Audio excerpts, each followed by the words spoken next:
Welcome back to the dopest show you won't get sick of. I'm Spencer. This is Sasha. Spent most of my 20s in federal prison, but I've been off heroin since April 9, 2010. Got a lot of stories about the stupid stuff I did to get put in prison. I've also got a lot of stories about the crazy stuff that happened when I was actually in prison. And God forbid you end up in prison. Won't make some of the same mistakes I made. So, busy, a lot of stuff going on with the family, everybody. When it rains, it pours.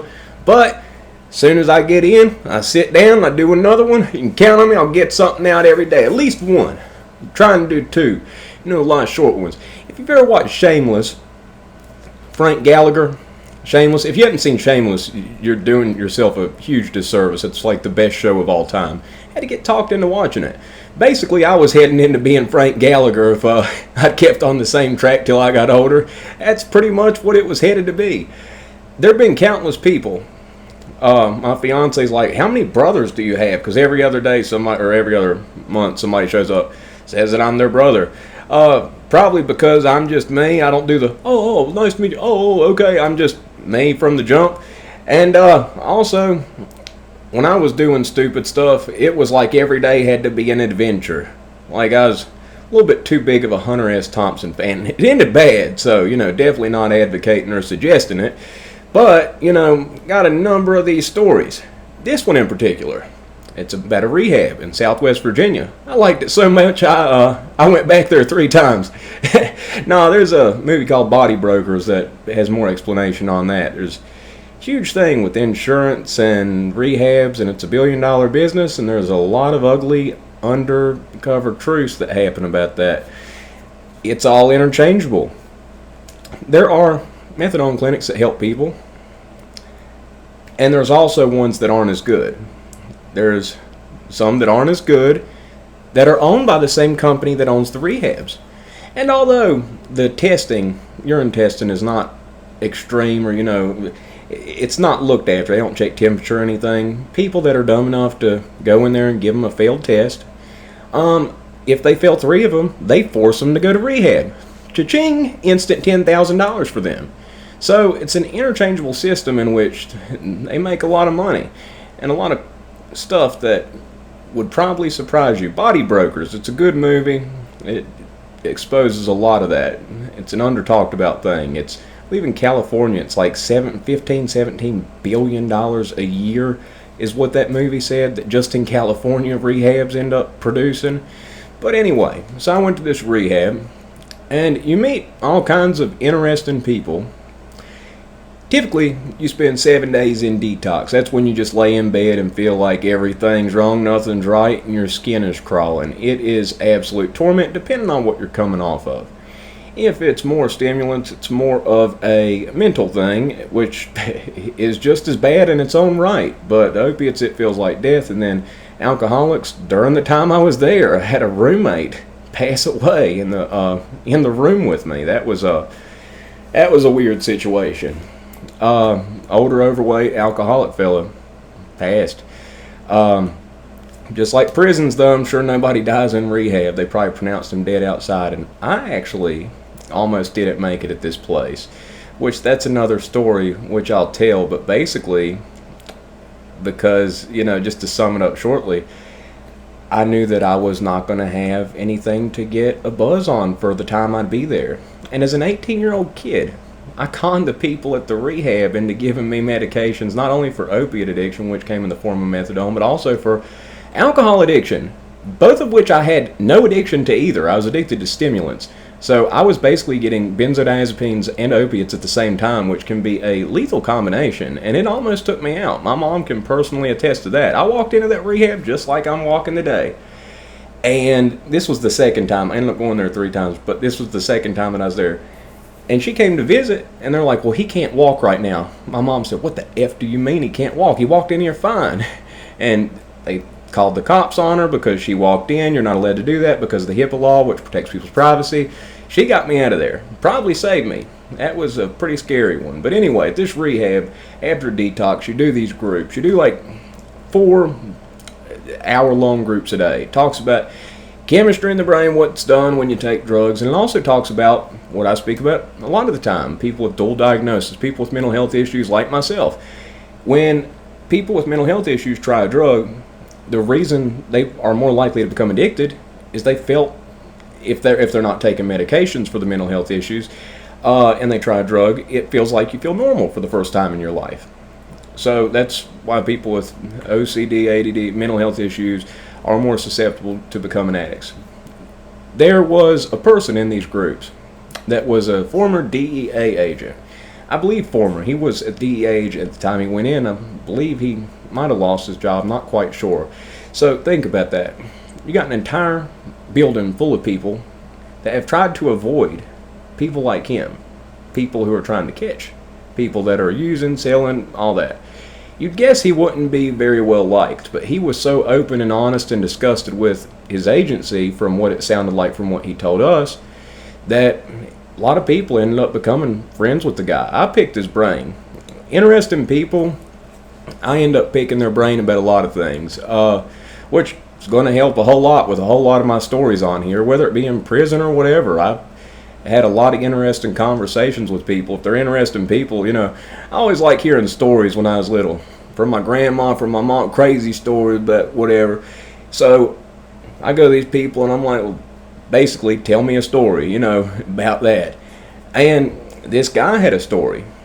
Now, before I get to that, something that's interesting to note is I watch a ton of documentaries about undercovers in biker gangs, the mob, whatever. And there's a unique thing that happens in all of these things that I actually asked this guy about. I've watched an undercover guy who infiltrated a major, pretty much the most major 1%er biker gang, and he talked about, well, they passed a joint to me. Well, I just left it hanging in my mouth, and I did, so they thought I was smoking it, but he pulled the Bill Clinton. I didn't inhale. And then there was a mob guy. They expected him to do, or somebody of the sort. There was something on the table. He was expected to do it. And he said when they had their head turned, he knocked it off, or something like that. And all these people say they miraculously tricked professional criminals. That's what they do. They tricked these criminals into thinking they used a narcotic, but they didn't really do it. So I asked him, are they really, you think they really got by? He said, absolutely not. He said that they're agents that absolutely do 100% use during the time that they're working undercover. Not supposed to. I'm sure that could destroy a case, I'd imagine. But he said, absolutely. He said, that's why I'm here. And it's like, I'll be. Apparently, he was an uppers type of person. A friend and partner of his in the DEA, he said, was an opiates person. And there was a third person involved, and the person on the opiates was in dope sick. They're in withdrawals, and they can't go cop off a corner, risk getting caught. They're DEA agents. They could lose their job for that. So basically, they'd been surveying a house that was a pretty major network that sold tar, and they waited until the people were gone. He said they broke into the house, took what they had, which was a couple bricks of it, kept a little bit, and threw the rest in the ocean, which I immediately asked, well, why did you throw the rest in the ocean? You could have just gave the whole thing to your buddy. He said he couldn't handle having all that. If he had all that, he would have overdosed and he would have passed away. So we gave him what he needed to get better and enough to last him for a little bit. That made sense to me. And he told me so much about the workings and the stuff. And basically, when they get somebody, they get somebody. They have an ultimate authority over what general cops would have, in the state system. Oftentimes in the state system, they can't get somebody. They'll bring in the feds because the laws are different. They got what you call ghost dope. So just a few witnesses saying I bought an ounce a week from him for 10 weeks, I bought an ounce a week from him for 5 weeks, they'll total that up to 15 ounces and charge you with that. Just off word of mouth. Never get caught with a single gram, And that's something that's pretty typical. He told me a number of stories, but he seemed like he was tired of the charade and just really, disappointed with his own organization in which he believed in so much at one point. And eventually, there were certain things that I saw in my own personal case that I started thinking back to what he said. Now imagine this. You're getting ready. You're at a regional jail. You're doing time for state charges. Your lawyer's already told you you're facing 40 to life. Okay? And you see a name on the paper, because the lawyer's like, they bug these rooms. Trust me, don't talk in here, which has me paranoid, because he's one of the best lawyers in the city. And if he's telling me they bug the rooms and he knows they do, I'm taking his word for it, which has me ultra paranoid. And one of the people's the guy whose life I saved. I didn't give him anything, didn't have anything to do with that. And I thought back to what he said, the agent said about if they want somebody, they get somebody. And I thought, shoot, all my past sins are coming back around. I'm getting OJ'd. And, and I just pretty much had accepted, okay, take the 220 mandatory minimums, combine them together, I'll do 17. I'll be out in my late 30s. Maybe work out the whole time I'm in prison. Maybe then I can find a woman when I get... I was trying to remain positive, but it was like I'd accepted it. Ultimately, they charged me with a guy who overdosed. Even if someone overdoses and they live, in the state system, that's not a lot of time. It's a couple of years to 5 years. I saw it on a TV show the other day. But federal system is 20 mandatory minimum. Even if they live, it doesn't matter. Even if it's technically not an overdose. If somebody's with you, they try speed for the first time, let's say, and they freak out. They've never felt the effects of it. It makes their brain go, and they freak out. And they call 911 because they believe they might be overdosing. If that ambulance responds, they give them medical attention. That, by law, is considered an overdose in the federal system. Okay, even if they live. The guy whose life I saved, they charged me with him, and they hadn't even spoken to him yet. Okay? They hadn't even spoken to him yet. And when I got taken, basically there were two people that ended up testifying against other people, but for me, telling the truth of what happened. And that's what saved me. One was a friend of mine, one was the other whose life I saved, who I hadn't known for 2 days. Testified against somebody who was a friend of his for a long time.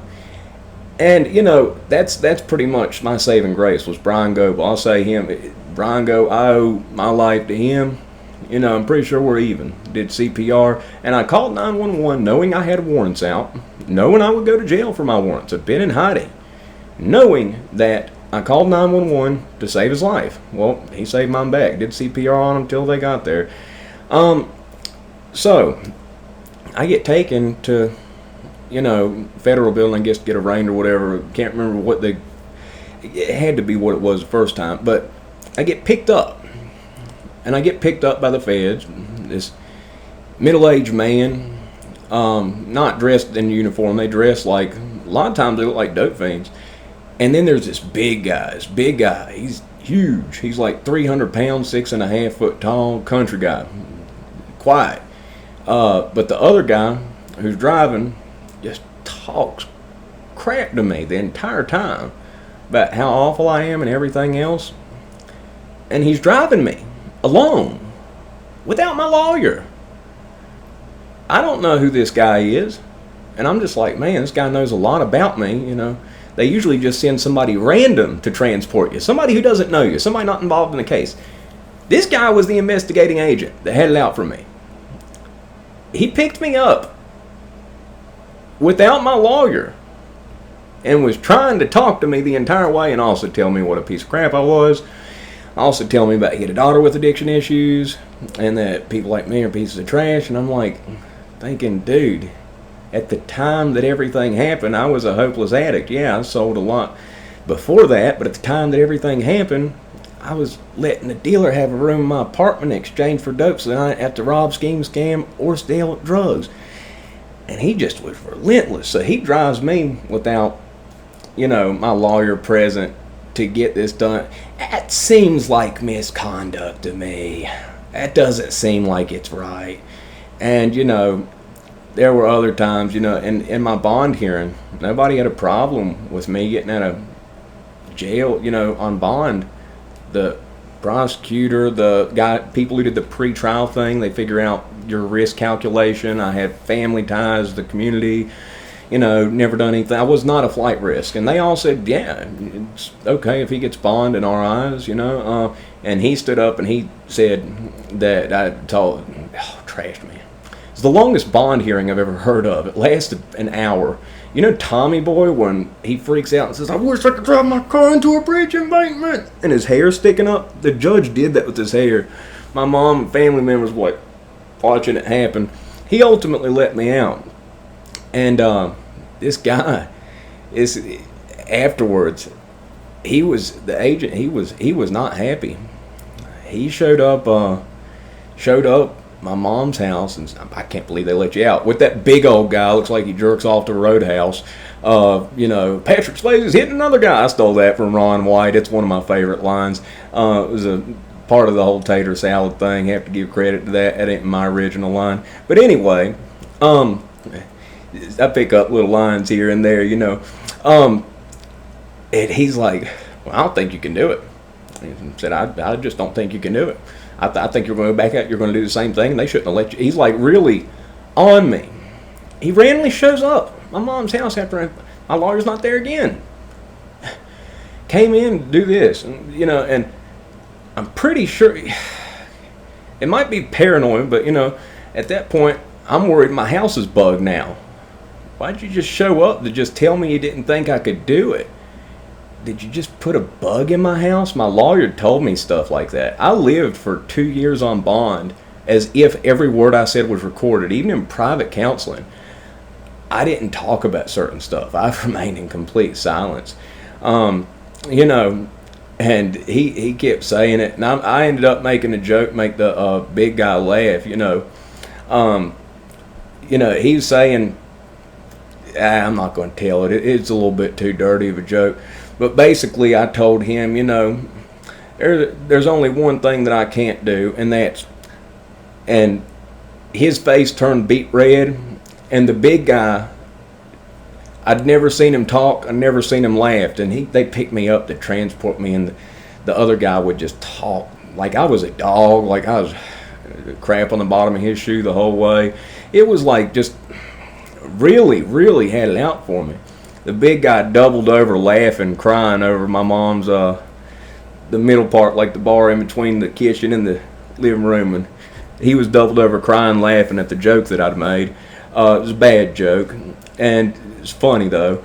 And the agent, he didn't laugh a bit, but his face turned beet red.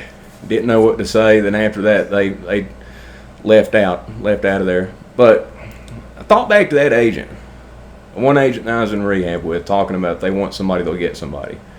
I got charged with a federal crime at a 20-year mandatory minimum, and they hadn't even talked to the guy in question who it was over.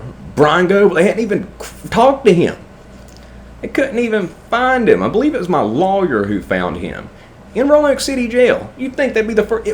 3 blocks from the federal building was where the guy was at. And they didn't even check that. They just went ahead and charged me, And then ultimately they said, it happened in your apartment. You're still guilty anyway.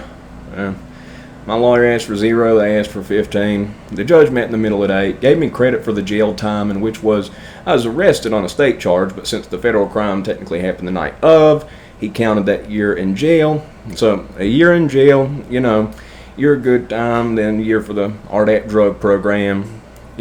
Well, technically, I guess it's 6 years and the 2 for the good time and the RDAP drug program. But the 2 years on bond, look at, think about that. For anybody listening, just because if something happens in your apartment, a deal happens into your apartment, it can happen to you. See, I didn't know that. I didn't think that could happen, and you need to know that. You are your company. My mom told me that forever, and I was like, And it wasn't something that clicked till a long time later, but you are your company. It's dangerous to use. It's more dangerous than it's ever been. But it's dangerous to be around that and to have that type of thing. A simple deal in your apartment, in your house, can get you what happened to me. It can. It can do that very easily. And it's something that so many people are clueless about. It absolutely can. You can get roped in, tied in, and it can completely change your entire life. Now, ultimately for me, it led to me being good today. That doesn't happen to most people. It's a rare set of circumstances that lined up right. It worked out. It usually doesn't happen like that. People usually get out much worse than they were. And I've got lasting issues from that. Being solitary next to crazy people that scream all day, scream all night, and put in a cell next to somebody that's crazy intentionally to drive me crazy. And there's a laundry list of issues. You're just walking around in the yard and somebody gets poked up 10 foot away from you, just out of nowhere. You're not expecting it. And even though it doesn't happen to you, it make you a little bit twitchy for the rest of your life. And that's something to think about. But ultimately in federal system, if they want you, they're going to get you. And, it's not fair. A lot of the stuff that they do, like, it doesn't work around the board. It's not the same. There's not a set standard. Something you could be doing in a city that would get you a minor amount of time, especially if state time. If you're in a small town, the small towns have strict laws. You got to watch them, and the feds hit you or pick it up. It could be life shattering. It could hit you. I knew more people in prison that had never had a previous charge in their life that were doing 15 to 20 years because they were in a small town. They don't play that stuff. And it's something that, need to think about. I've got more stories about the DEA agent, but it made me think, have flashbacks to him telling me all these different things. Picked his brain about a number of things because I figured it'd help me keep from getting caught. And a lot of the things he did tell me did help keep me from getting caught. The DEA agent in rehab. But ultimately, dealing, using, being around it, this is just an analogy I came up with myself. It's what I tell people. Basically, dealing is like this. I've got a box of batteries. Some are dead. Some have full battery. Some have a half charge. Some have 3/4 charge. You pick out 2 random batteries, and you put them in a clock. You don't know what you're going to get. You could have a full set, and you could have a good run. It could last you a whole long time. You could get the ones that are low as piss, and you're going to get caught. That's what happened to Dickie, the fake Muslim I told y'all about. He sold drugs for 3 months. He got a tax return. He was in jail. His girl worked, got a tax return. Started dealing within 3 weeks. They were investigating him. Within 3 months, he was federally charged. He had a short run on that. But, regardless, it's an inevitable outcome that you have to realize if you're involved with it.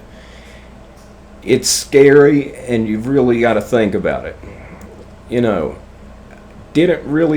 thought I knew the possibilities and everything else, but I didn't fully understand everything that I was in for at the time when I was doing it. I'm pretty, realistic about expectations and logic, even back then when I was using, but the full weight of everything, you can expect certain stuff, but until you actually have to deal with it, until you have to go through it, it's a different story. That was the most stressful time of my life. Probably took 10 years off my life, just from the stressing of it. I'm a stressed person, but, is what it is. And, yeah. So I figured I'd put that message. It's a message people need to know. Be careful who you got in your freaking place. Don't let dealers sell out of your house. Don't let them, and don't tell them, yeah, you got to walk outside to do that. Don't have them at your house at all, because that's how it started with me. Let a dealer with me. Hey, meet the people outside. It started out that way. And then they'd meet them at the bottom of the stairs, 3rd floor. Then they'd meet them on the 2nd floor. Then they'd meet them right outside the door. And then sometimes people just be in my apartment. I'd be in the room. I'd come out. There'd be people in there that I didn't know. And then a random knock came at the door one night for a person that I was not expecting. And the reason that they ended up tying my name to it was I knew that person. I hadn't seen him for 2 years. Random knock. Opened the door. I was surprised to see him. He was surprised to see me. And he left his phone. Well, I called the number, and the people that were with him that night, one of the guys picked up. And I said, well, he left his phone at the house. I'd like to return it to him, And that guy got questioned, and he brought me up. The same night that I saved Brian Goebel, there was a second person. The people that were with him did not do the same. They did not do the same. They were not, they were worried about themselves.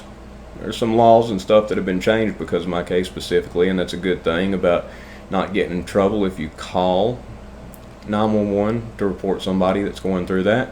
And it's specifically a lot of laws, big laws were changed because of this specific case. And, but they didn't get a day. They didn't get a day.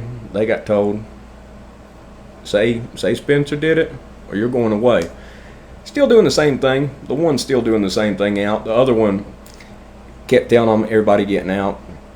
And eventually he stole from some wealthy people, so they had to put him away for a little bit. They weren't going to put up with, well, he's helping us with this case, so we're going to let him go on this one. No, the wealthy people are like, no, we'll be contacting the news if you do that, from what I understand about what I heard about it. But anyway, if you like the video, press the like button. If not, wasted 25 minutes and 30 seconds of your life. But there's some good information in this one if you're going through it, if you're in those type of situations.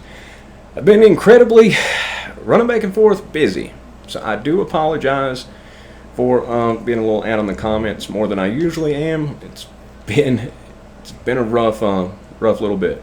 Nothing that won't be all right, but various issues, various people. Like, Lord, how much stuff can happen at one time?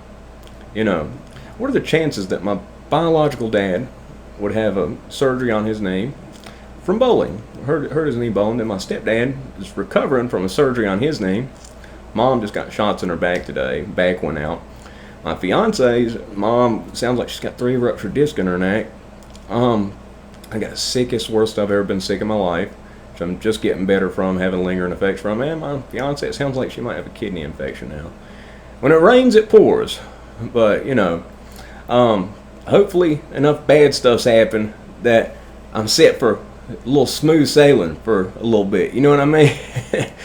But I'm going to keep on getting these out there. This is a message, I want to get out there a lot more and more. Be careful who you got at your place. I'm serious. It can happen to you too. You really need to know that. It's something, that's one of the things that I make sure to tell kids, about my specific situation when I speak to them. So be careful.